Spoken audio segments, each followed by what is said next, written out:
Você já viu sua cliente dizendo: "Ah, eu mereço comer isso hoje, foi um dia tão difícil"? Ou então: "Mas estava tão gostoso, não consegui parar". Ou ainda: "Eu já estraguei tudo mesmo, então agora tanto faz". Essas frases parecem inofensivas. Às vezes vêm com risos, com leveza, só que por trás delas existe muito mais do que vontade de comer. Existe dor, carência, raiva contida, sensação de descontrole e autossabotagem. E muitas vezes o corpo tentando pedir ajuda. E é por isso que no vídeo de hoje a gente vai falar sobre 3 desculpas que a sua cliente usa para poder comer. E como que você, como terapeuta, pode acolher essas falas com profundidade, sem julgamento e com mais recursos nos seus atendimentos. Se você não me conhece, eu sou Carol Ferreira, terapeuta especializada em comportamento alimentar, saúde emocional e emagrecimento. Depois de anos de estudo e mais de 30 mil mulheres acompanhadas ao longo da minha trajetória, eu posso afirmar: emagrecer de verdade vai muito além da balança. É sobre curar a relação com o corpo, com a comida e com as emoções. E desde 2018, além dos atendimentos, eu também ajudo profissionais a conduzirem processos terapêuticos mais sensíveis, profundos e responsáveis com os seus clientes. Se você já atua com comportamento alimentar ou quer se tornar terapeuta de emagrecimento, fica por aqui, porque esse canal foi feito para você. Agora me conta aqui nos comentários qual foi a desculpa mais comum que você já escutou de uma cliente para justificar um comportamento alimentar impulsivo. Vamos juntas entender por que essas frases não são só justificativas, são formas de sobrevivência emocional. A primeira desculpa é uma das mais comuns e mais perigosas. Eu mereço. Eu mereço comer esse doce porque o dia foi muito difícil. Eu mereço esse lanche porque eu tô me sentindo estressada e sobrecarregada. Eu mereço esse momento só meu. À primeira vista, essa frase parece um gesto de autocuidado, mas na maioria das vezes ela vem carregada de exaustão. Essa cliente não tá dizendo que quer comer porque tá com fome. Ela tá dizendo, sem saber, que precisa de uma recompensa porque não está aguentando mais o que ela está vivendo. Não está aguentando mais determinada situação. É como se o único espaço de prazer ou conforto que ela tivesse fosse através da comida. E aí entra um ponto essencial no nosso trabalho. Essa cliente não precisa de uma terapeuta que diga o que ela deve ou não comer. Ela precisa de alguém que escute o que está por trás da frase "eu mereço". Talvez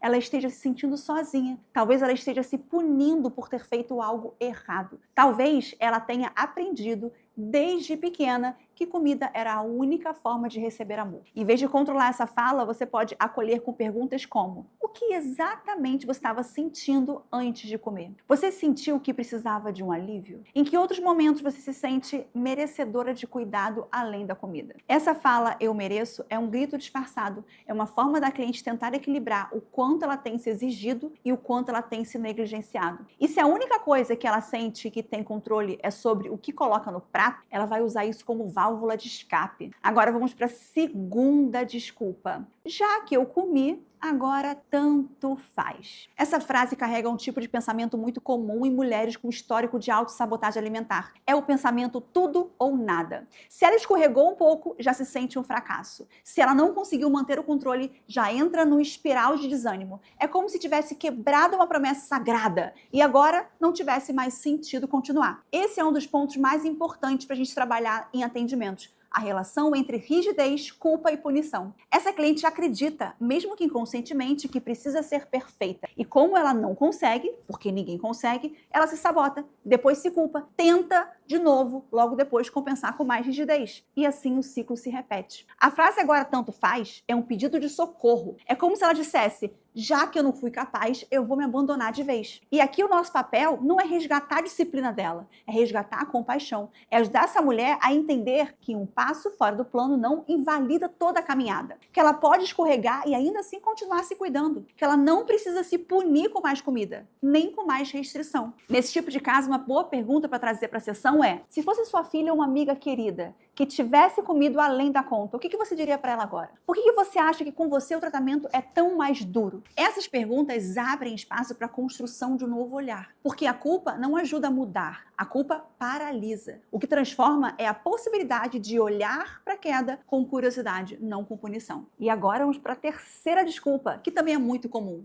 Ai, estava tão gostoso, eu não consegui parar. Essa é uma fala que esconde duas coisas: impulsividade e vazio emocional. Muitas vezes essa cliente não estava nem com tanta fome assim, mas começou a comer e não conseguiu parar. Ou porque queria se distrair, ou porque estava ansiosa, ou porque aquele alimento trouxe uma sensação boa e ela não queria que aquilo ali acabasse. Essa frase "não consigo parar" revela revela uma sensação de descontrole afetivo. É como se a comida assumisse um papel central na regulação emocional dela. O problema não está no fato dela ter comido algo gostoso. O problema é que ela usou a comida como anestesia. E anestesia, como a gente sabe, pode até aliviar na hora, mas depois cobra caro. Essa cliente precisa ser ajudada a perceber que o prazer é legítimo e que ela pode sim comer algo gostoso, mas que quando isso vem com culpa, compulsão ou desespero, provavelmente ela está tentando tapar um buraco que a comida não alcança. Você pode acolher essa cliente com perguntas como: que sensação esse alimento trouxe naquele momento? O que você estava precisando sentir ou evitar sentir quando você começou a comer? O que mais poderia te trazer prazer sem te machucar depois? Quando ela começar a entender que o problema não é o alimento, mas o vazio que ela tenta preencher com o alimento, ela começa a construir novas estratégias. Ela começa a abrir mão do automatismo e se aproxima de escolhas mais conscientes. Essas 3 desculpas que a cliente usa para comer: eu mereço, agora tanto faz, eu não consegui parar, não são frases soltas, elas são pistas emocionais. Elas apontam para feridas antigas, para aprendizados distorcidos sobre amor, controle, prazer e valor. E o nosso papel como terapeuta é escutar por trás da fala, escutar o que ela não consegue nomear, acolher o que ela mesma ainda julga e ajudá-la a encontrar caminhos de cuidado que não a machuquem no final. Muitas vezes a cliente não consegue parar de comer não porque falta força de vontade, mas porque nunca ninguém a ensinou a sentir com segurança. Ela aprendeu a calar, a correr, a compensar e agora o corpo está pedindo ajuda. O que essas desculpas revelam é a dificuldade de lidar com as próprias emoções, é o medo de parar e se escutar, é o cansaço de quem vive o tempo inteiro tentando dar conta e encontra na comida o único colo possível. E é por isso que trabalhar comportamento alimentar não é falar sobre o cardápio, é falar sobre dor, sobre proteção, sobre histórias que o corpo carrega. Se você acompanha mulheres que usam essas desculpas para comer, lembre-se, não tente convencê-las do contrário. Não minimize a fala delas. Não tente tirar a comida da jogada à força. Primeiro ajude essa cliente a se escutar, depois ela vai aprender a se cuidar. A comida só deixa de ocupar esse lugar central quando outras formas de cuidado começam a fazer sentido. Então, da próxima vez que ouvir uma dessas desculpas, se pergunte: o que essa mulher está tentando me contar sem palavras? O que ela precisa viver antes de tentar emagrecer? Porque, no fundo, comer demais não é sobre um problema de alimentação, é um grito silencioso por ajuda emocional. E a sua escuta pode ser o primeiro passo para transformar essa história. Se esse conteúdo trouxe novas ideias para o seu trabalho como terapeuta, deixe o seu like. É um jeito simples de apoiar e fortalecer essa troca por aqui. E se você quer se tornar terapeuta de emagrecimento ou já atua com comportamento alimentar, mas sente que precisa de mais recursos para evoluir nos atendimentos, clica no link que está aqui na descrição do vídeo e conheça mais sobre a minha formação de terapeuta de emagrecimento. Aproveita que as inscrições estão abertas. Eu te vejo no próximo vídeo. Um beijo.